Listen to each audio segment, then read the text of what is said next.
Good morning. We are in Da Nang, Vietnam. Today we have to go do some laundry. Got the bag here, and thankfully it's right beside our hotel. We're gonna start with that and get into the video. Success, only 40,000 dong, which is about $2.50 Canadian.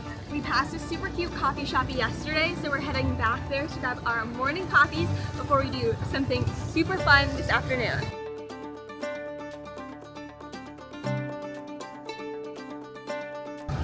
Isn't this place cute?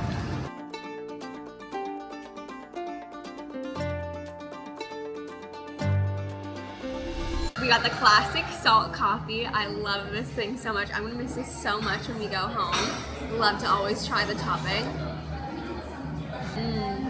Sometimes it's like salty and sweet and it tastes like butterscotch, and sometimes it's like pure salty. This one's a bit sweet, and that's my preferred. Then you gotta give it a really good mix.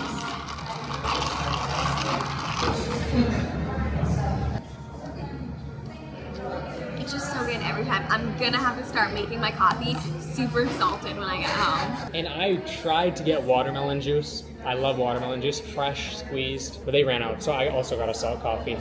Coffee is always so delicious here. I'm gonna miss it so much, but we're heading to Japan soon, so maybe I'll be on my matcha grind, which I'm also equally excited for. I don't know what is up with Da Nang, but literally it has rained every single day we have been here. Every day.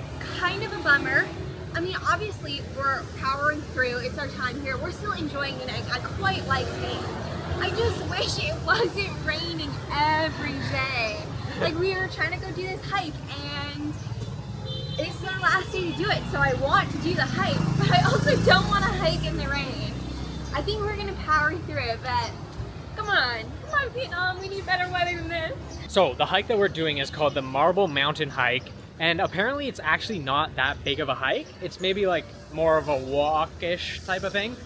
So I think it'll be okay to do in the rain. Unfortunately, we won't get all those great views that you usually want. So, you know, a little give and take, but it's all we got because we're leaving in the morning for Japan. We made it into the grab, heading towards Marble Mountain now. It's definitely raining, even worse than it was earlier. And we're about to be hiking all around, so we're hoping the 10-20 minute drive away from where we're at right now will get rid of the rain.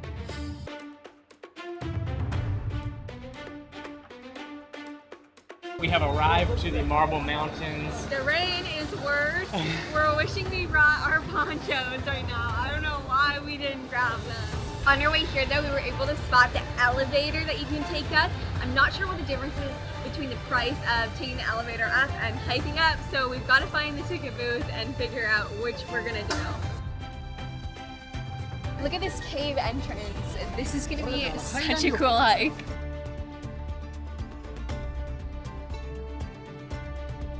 Okay, to get in, it's 20,000 dong each, and that's just to go do the hiking part. To do the elevator is 55,000 dong each, so definitely more pricey to do the elevator, and it looks super cool, so we decided just to do the hike.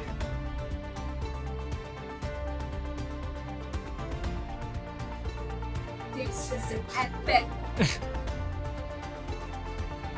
I actually had no idea that we were gonna be inside of the mountain.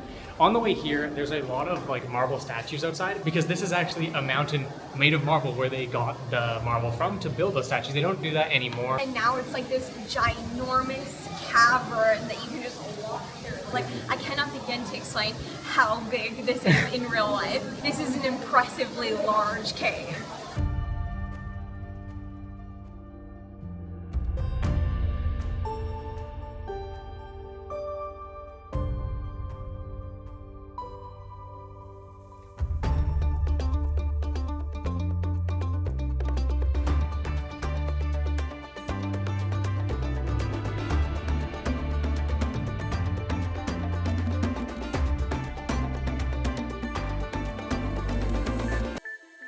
As we entered the depths of these caves, we noticed a lot of demonic figures, death, torture, things that would make you think of hell. Well, come to realize these caves are designed around a Buddhism mindset, and this is actually supposed to represent hell. Quite interesting. Now that we've made it down to the depths of hell, there are some stairs up, and we're gonna take those now.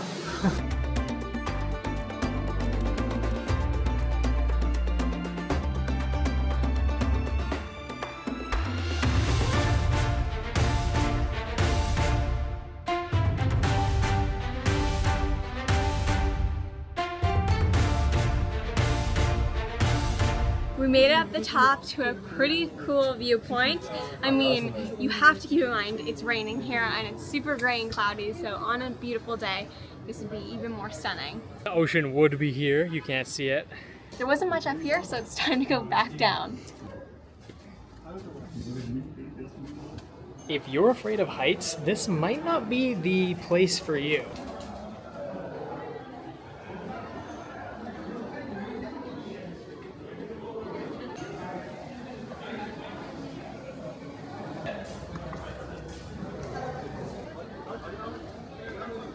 So we've made it out of the cave. It is very busy in there. I think we came at a bad time. We were planning to come in the morning, but things got away from us here, so it's about 2 in the afternoon and it's busy. My understanding when we got here is that you either go into the cave and do a hike up or you take the elevator, but it turns out that I think the elevator is a fully different thing that you can do at the top of the mountain. So we're gonna go check it out and maybe do both. I think we have to. We have to see what's up there. It's looking like a bit of a wait to get up though. So when we arrived to the Marble Mountains, we got here. What you just saw us do was explore this cave, the Ampu Cave. Since then, we have made our way over to the elevator, which is the only elevator at the Marble Mountains, which can take you up and down. But when we arrived, we were told there was a trail over here, and the tour guides have kind of confirmed that when we've been eavesdropping to explore all of these different pagodas and other caves. So I think we're gonna head over there and make our way out. I got super hungry. We haven't eaten once yet today, so we're getting the breakfast of champions. Peanut M&Ms. So I have to say, this does feel like a little bit of a money grab, because at the first cave that we went into, it cost Sierra and I both 20,000 Duong, which only about 40,000, so it's only $2. But instead of wrapping the entire experience into one ticket, everywhere you go, every access point, you gotta get another one. So we spent another 80,000 Duong, only 120,000 total, which is only $6. So for the experience, not too bad, but a little bit strange to me.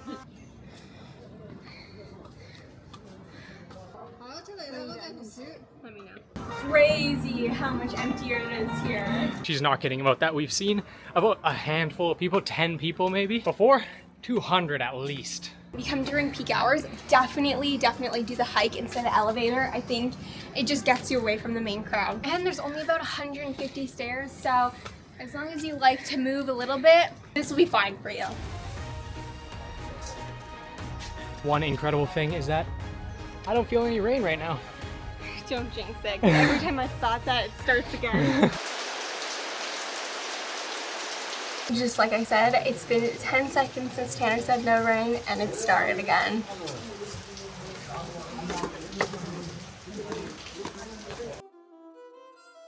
Well, they weren't kidding. You can see the river from this viewpoint.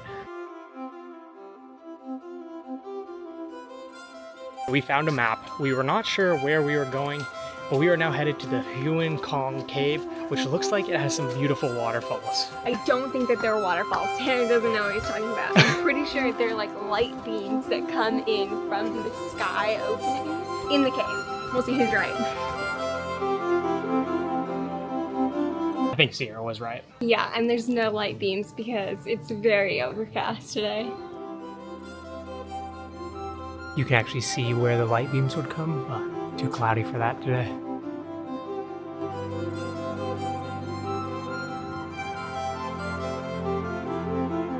It's hard to actually show how massive this cave is. Each cave we go into is like a giant crater within the mountain. There's even small little temple pagodas inside of this one.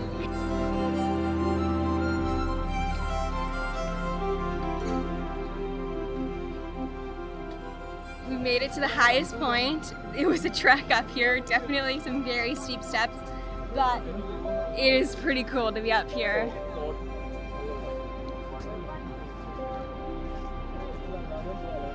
Up here you get a full like 180-degree view of Da Nang, which is pretty cool. You get the beach view, and then if you turn this way, you get more of the Marble Mountains and into the city.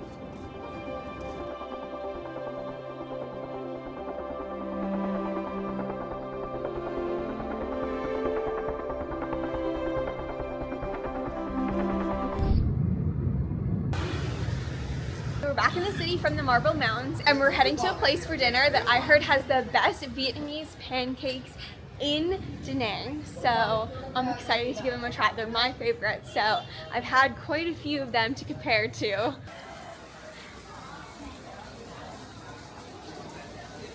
We've shown how to make this dinner a few times, but if you didn't watch any of those videos, you take a fresh rice paper roll.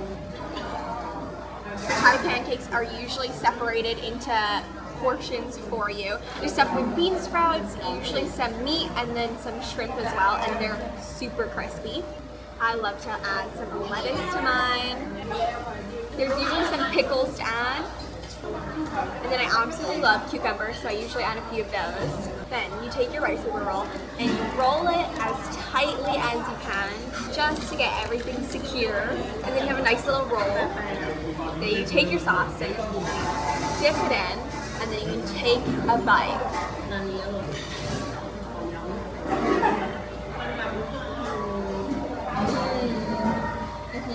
It's just so good. It's crispy with the pancakes. There's always a meat in it, and then it's stuffed full of veggies and served with a spicy peanut sauce or like a fish sauce. Both are great. You just honestly can't go wrong with it.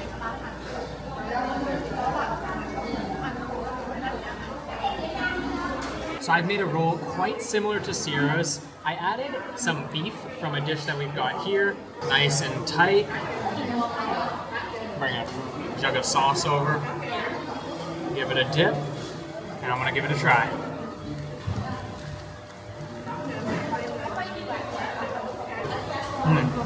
So crispy, really great shrimp flavor on top of all the other flavors in here.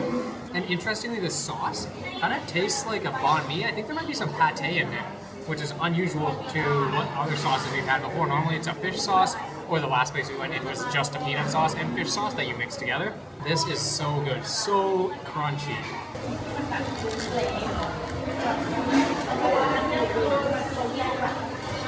I love how fresh these rolls are. It looks like heavy because it's all fried, but then you get all the veggies and it's just so good. Now, at all the other bánh chao places we've been to, they serve us cucumber, lettuce, some herbs, but this place also served us a very interesting vegetable that I'm gonna give it a try right now.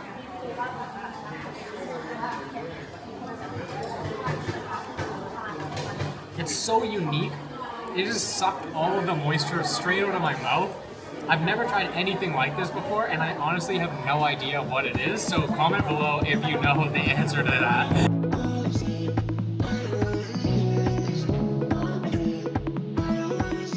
Wow, I am so glad someone online said that those were the best Vietnamese pancakes they've ever had, because 10 out of 10, they 100% were the best ones we've had so far. That sauce is absolutely amazing. If you're in Da Nang, please check them out. They're so good. And the food came out so quickly. Sierra left the table for 1 second and it was already there when she got back.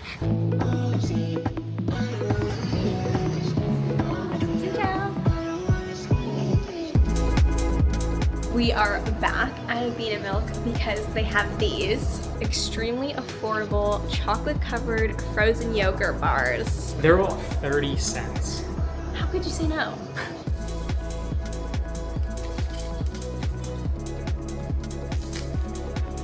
We picked out our ice cream. I got chocolate and peanut. And I got strawberry. It tastes like the outside of a pokey stick, strawberry flavored. Let's give it a try.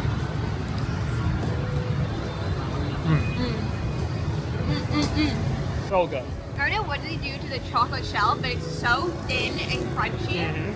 Oh, it's so good. Now, our day is pretty much over, but there is one last thing that we'd love to see in Da Nang, and that is the sunrise, maybe the blue hour.